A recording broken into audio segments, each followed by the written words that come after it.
zo salin phat thei bo pi taw ha hello damna phat pha man dam tai piu pathian ka thang va in ei honam hi wang phau vin pathienin a phat phat a oi vil jing theu iwang phabe se ovin avel velin pathian thang wa na ka hin pi nam pi ko na o khungai zuvin ti chu ka hin sa ding hi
bon zawadian Pathen bo pitau tua bana Pathen wa chela sadingen nunga hingbem hung masapirin tin ama zo le nunga tin nei kim aban le nunga kikim wungbu mo chang kin hading hen khara sa chai le gang sa chala chi dingin kan het seven hingbem nong the tain ama hong ska en pam langa gari nga ho amun kidem lo activa khat Jupiter khat activa blue color MN06S H5218 Chula Jupiter him MN02G6633 chi answer so ngakimutu pidevin ani ho kan het say thingbem nong the tai abana sati honjong track ho kisutu san operator pa anapijutin falten ikhalutin no nuwa la sati dimsene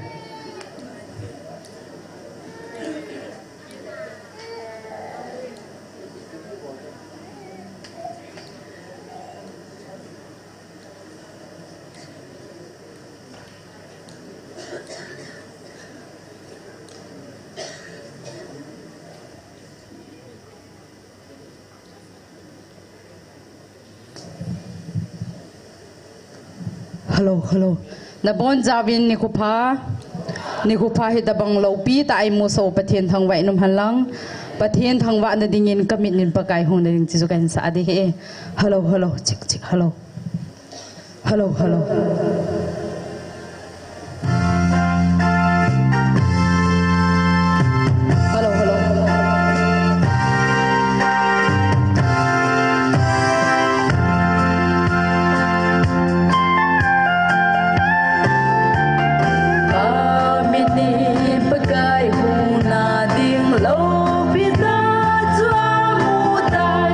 Lung han na leng pi thei ga ki kol la chu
Pathin Bon Chavian Pathebo Pitavin take a kepe.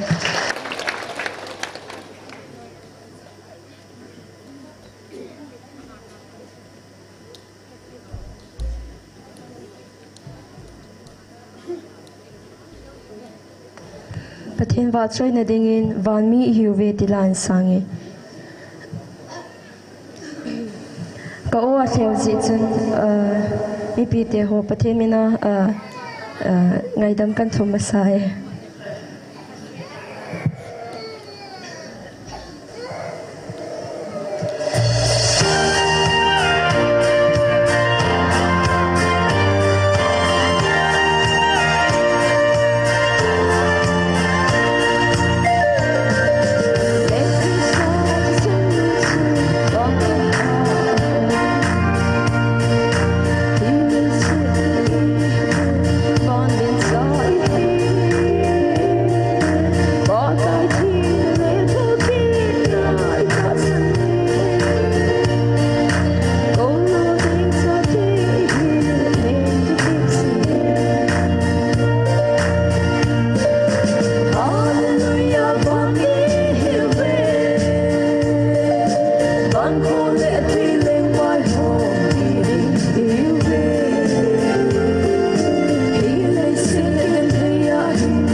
Pathen in bon va Pathebo Pitavin.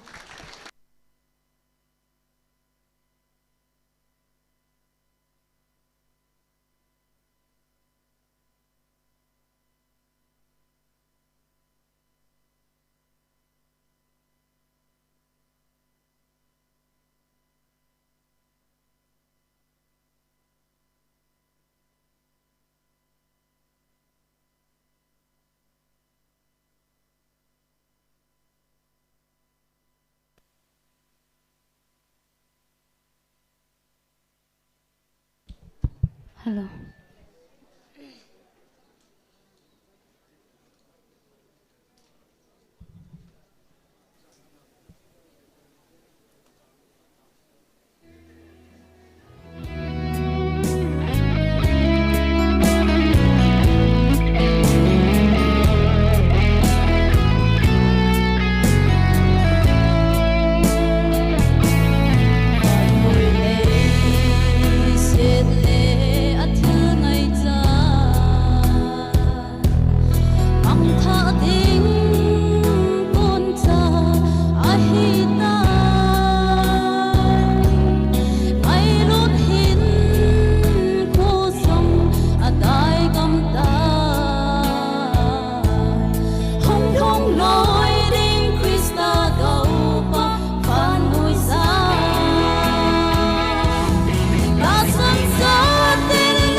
nga ki kim hai le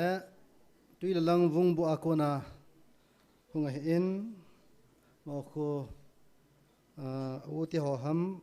pathen ba chela ka sanno me ti ya chu sei khel hunga ma ne the moten activa to lo dinga hung ki phong ho ala do lo lai min chi sungai tuin pathen ba chela sadingin nu chong neo huma sapenin te ban le nunga va si aban le chin jam hoi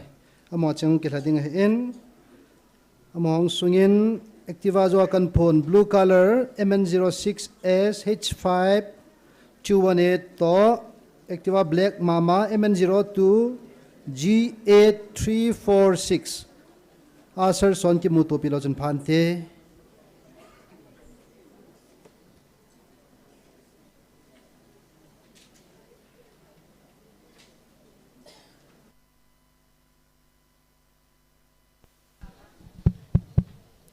Pathen va choi na dingin ka ki pa ove pakai tila chuin sang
Pathen va chuina dingin o ngai lut na kidang tilain sangye.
Attract in happy.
Chun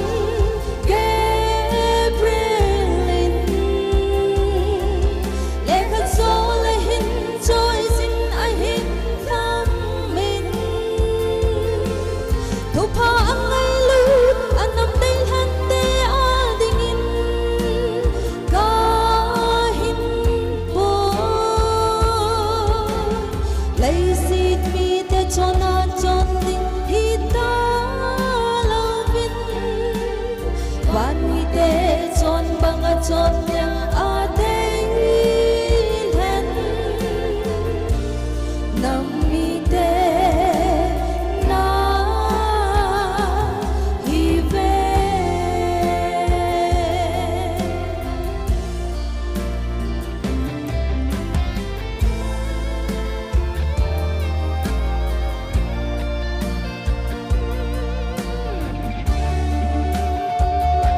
cô chi dâu cô về mai cờ na pi u dòng tu sốt tôn sốt na kinh hi van mun na dòng nang ho dân lê đinh lê hin ven sinh đình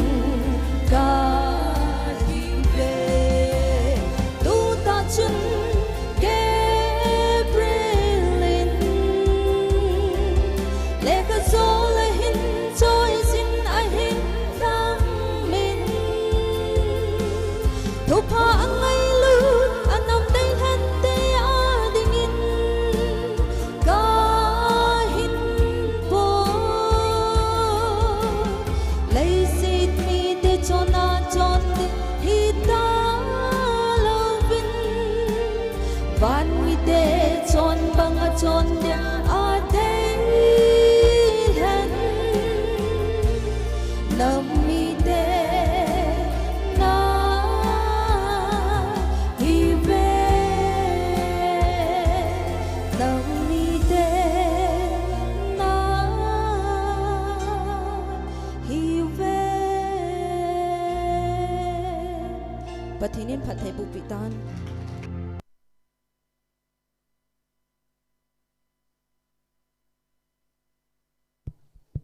thiên vợ cho nên dingen ngay luôn là sang bên thì cho sang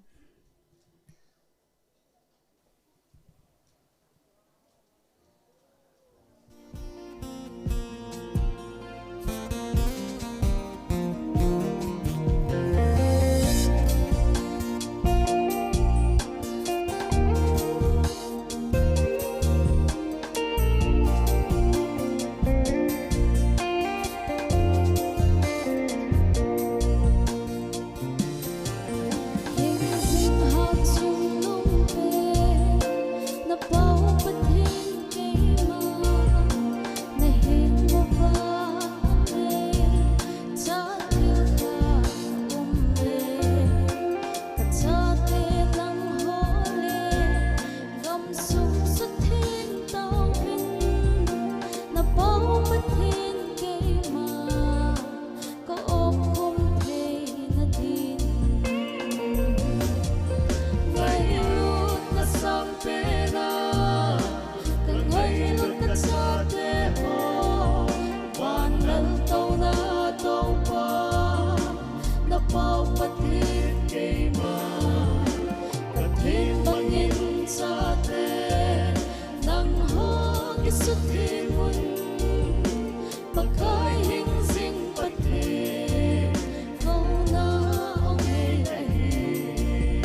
pathian wa chaila sadin ni mai mai nei tawin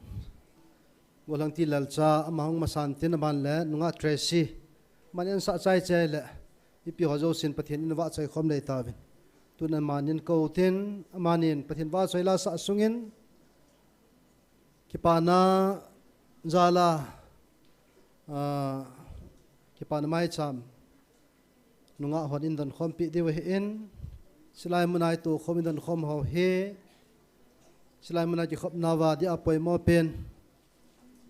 generator thawa he in chule finain ho apoi mo zo sia iza jing heti to kan phom do nomen iki phalna kham isa khawna so che utin pathian lenga ma ding an sat khomote pathian wa chere sadte ni ka kowe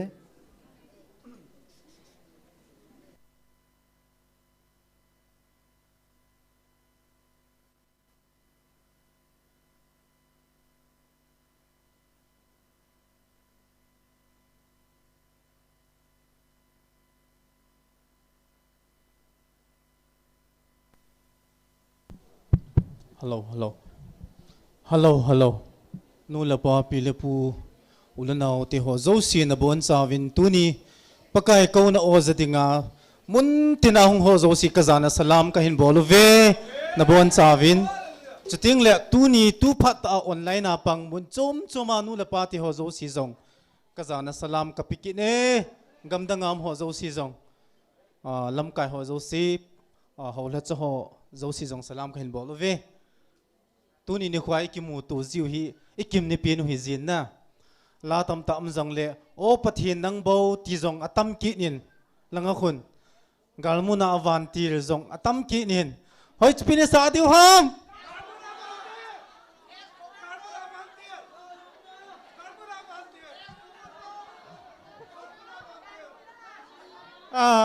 atam zon galmuna avantir latin amen pakai pathinin APO hi katino men na Helene Sautele lam thei lam ta ka beong jo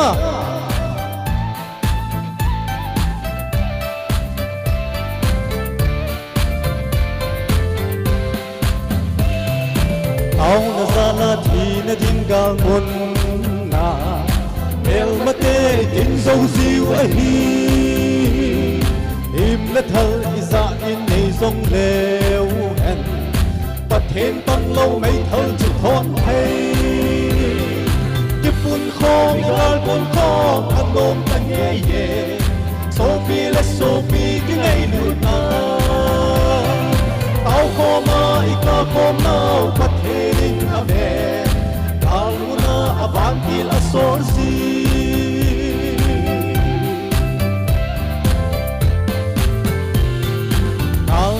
vai kunte kulung ko da in muna online te kitu lo lam kai dem pathen tu pun dem ho chu dal kun lo sum kon lo ho se kipun khom dal kun khom an dom ta ye ye so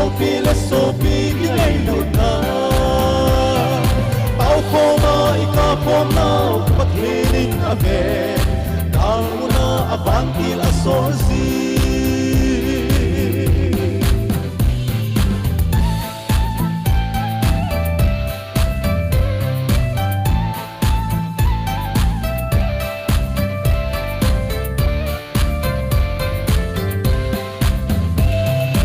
ni hizat long tu san luk nung nga hi dingai lung mo na lai ham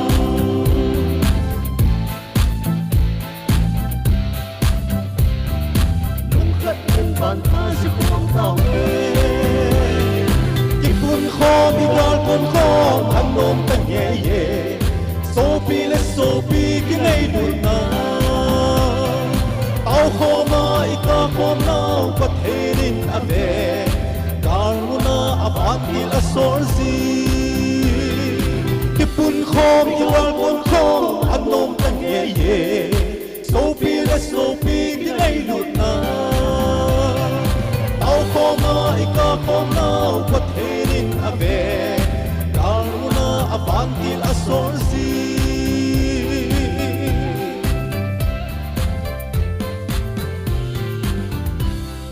bon chawa ding Pathen bu pitaw han ka ki pa e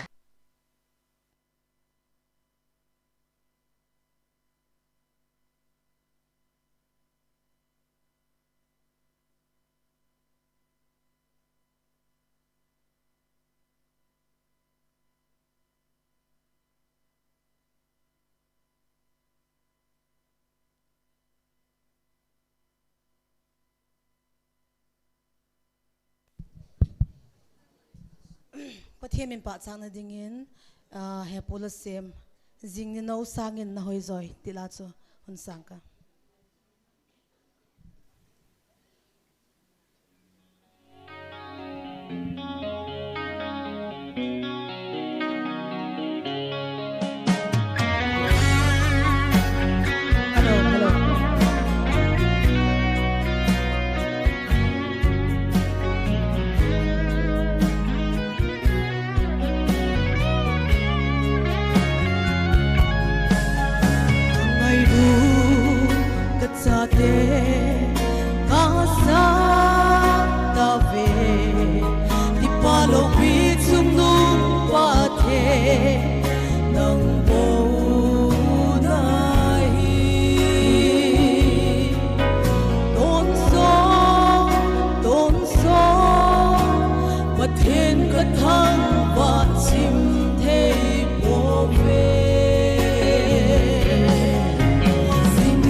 Hãy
subscribe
lalpa lo pinaksangan kipa.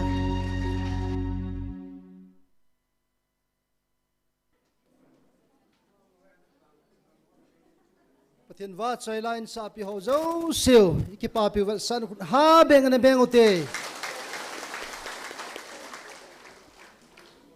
Pathen lung su kha pen le pathen ki pa na pen ama wa chai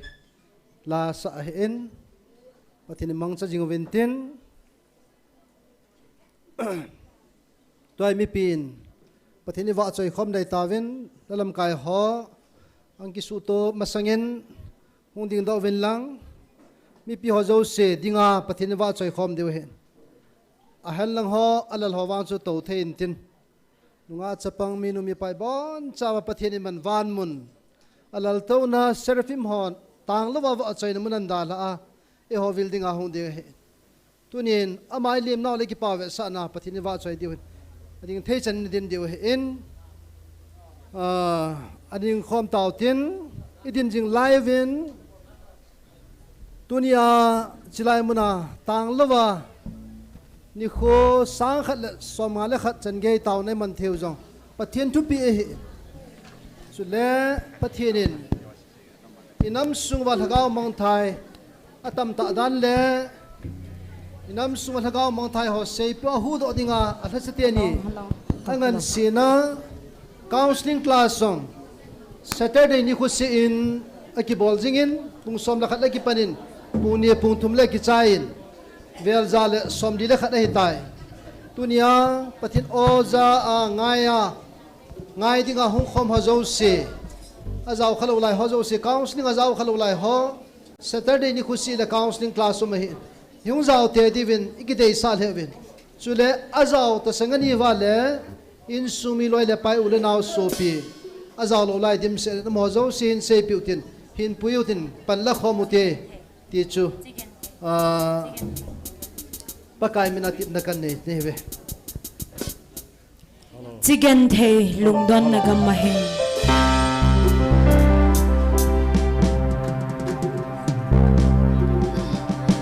chicken thei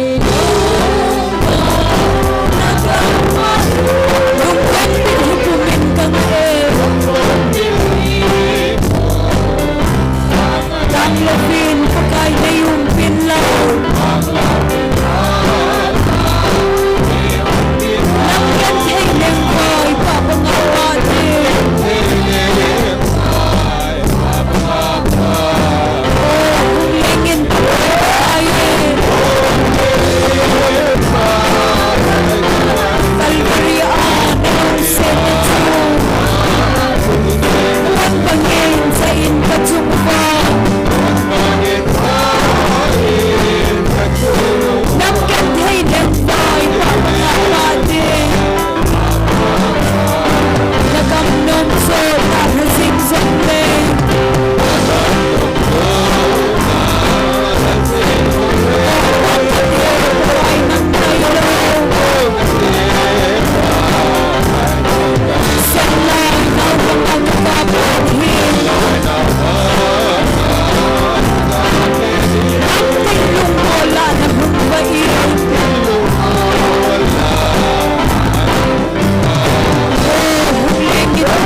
pen hallelujah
Hallelujah.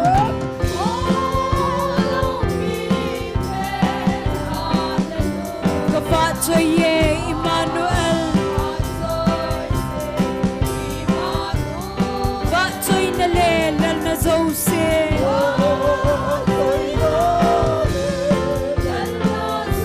Tun so ni na nga hiye. Hallelujah. Hallelujah. Amen.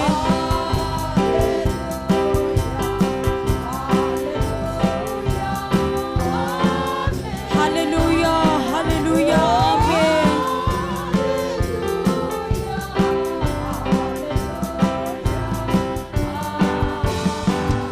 Van noi mi hem nam zo sin zong.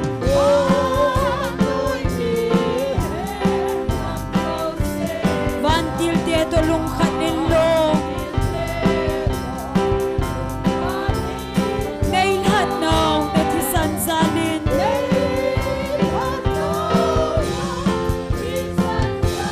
Salem tha to la galeng ko. Hallelujah, hallelujah, amen.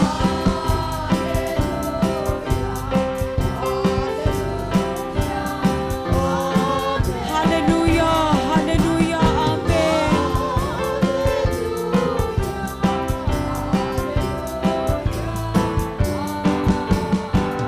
Oh, itigil dam na lungkim.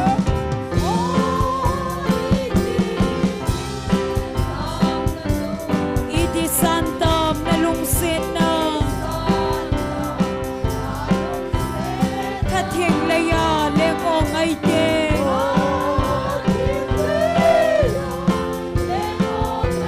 Levan pavin say pong zolo. Amen.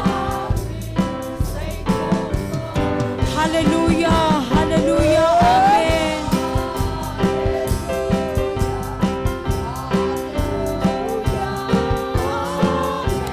Hallelujah, hallelujah, amen.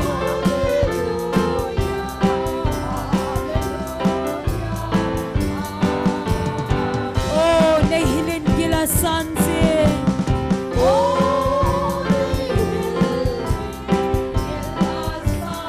Gan kong le sabse na thingchum. Vana le lukuto kizom.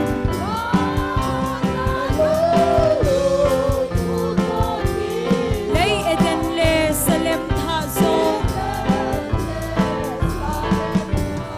Hallelujah, hallelujah, amen.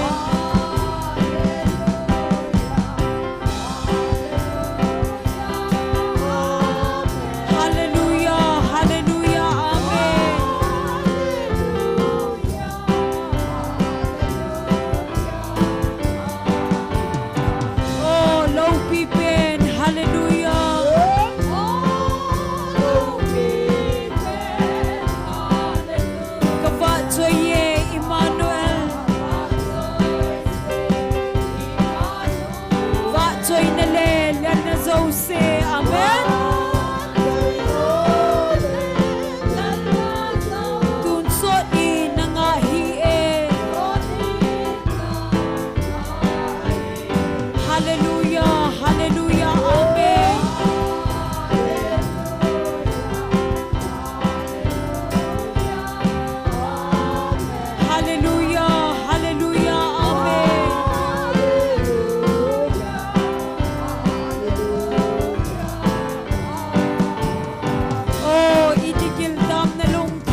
chung van gama ka in got sa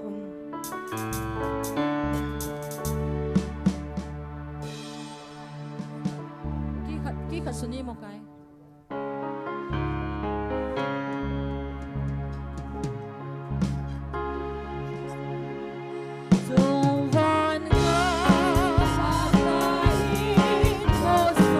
Anangay to din pagkait sita.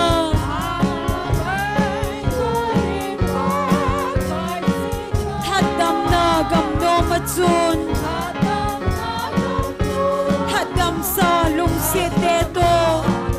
Loi khoma va choy la sa singdingin. Kumasod ngay lo.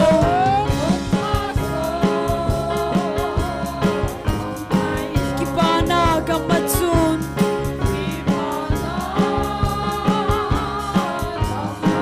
Kim gen thay talo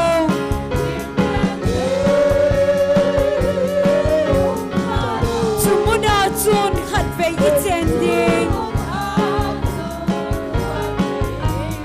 Gay dingin handam puhum thita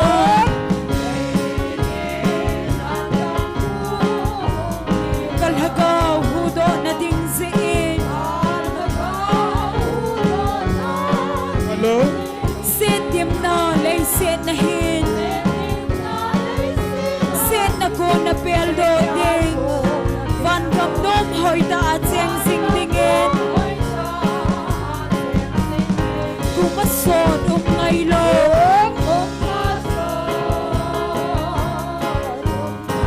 Kipana gamatsun amen Kim gen thay talo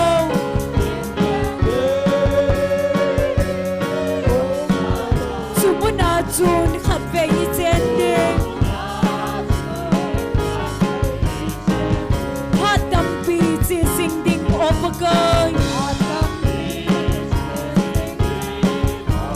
Kay ma nay vop sing edi ka hey Banglaw helin pagay sin Iten khom na diw lima Vet no vet na umlaw cham na lempa Hallelujah Kumasod ngay law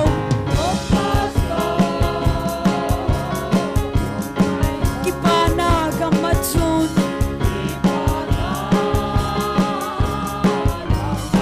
Kim gen thay talo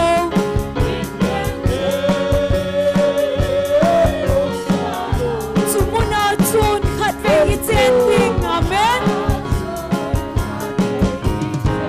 Chung gam nom sana khubi achun Hilon he so gen thay talo Kipana la sa singding Chole nan bay so ta din Nun nom singding chung gamin nom achun Kumasod ngay lo amen Kipana gamatsun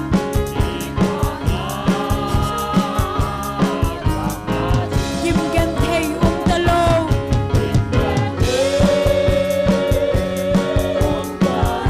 Sumuna chun khat ve itending Sung fan gama ka in got sa amen Anangay to din pagay sita Hadam na gamno matsun Hadam sa lungsit eto Loy khoma va choy la sa singdingin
bon chan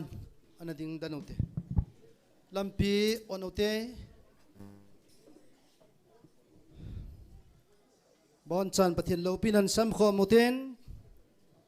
pakai phai katile ei hoding na tiuti a pakai phai ei hoding in hallelujah amen tip chanin pathin iza naw le ilim naw vet sanin anading utin lam ko ma ho aniki kin dalotin pathin ngai lut sa te ho I will now aji pen ta chui bon chawai ta sanova ama komil hunna dewa he chuni pathin ngai lut ta ngai lut nei ta e ko jingwa e will jingo he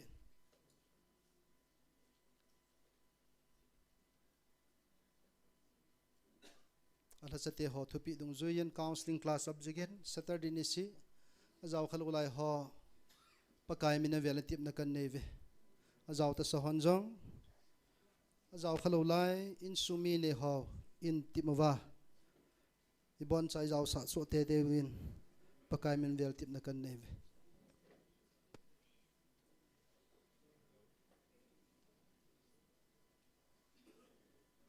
tip chan tau te phone ho silent in an koy te o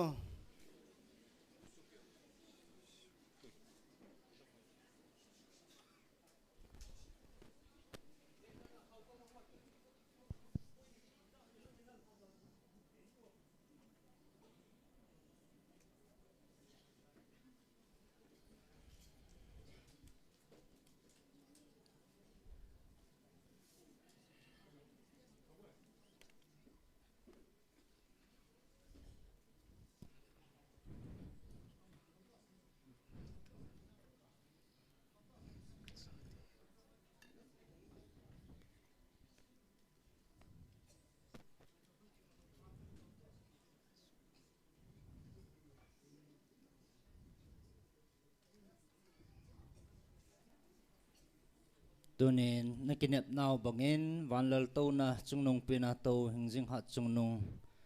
napao hingjing pathin keima nang ho to kimang khom dingin ka hongei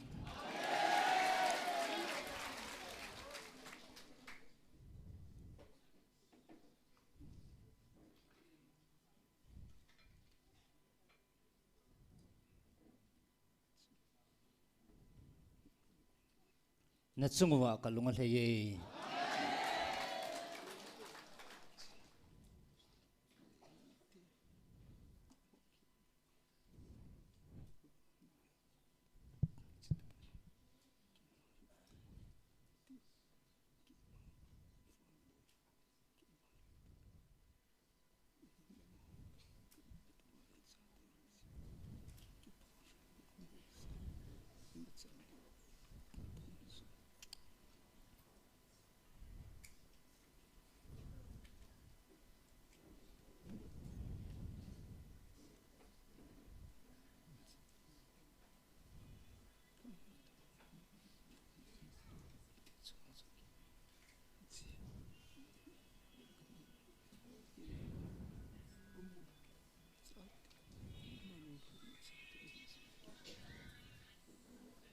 chino chunga kamu tabang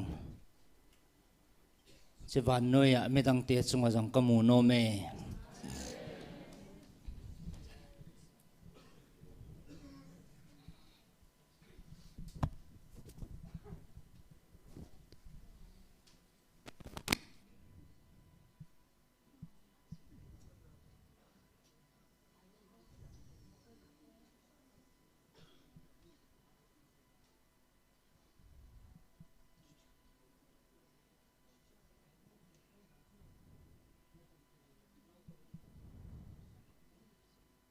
koi ma na ham he vin koi ma ham he vin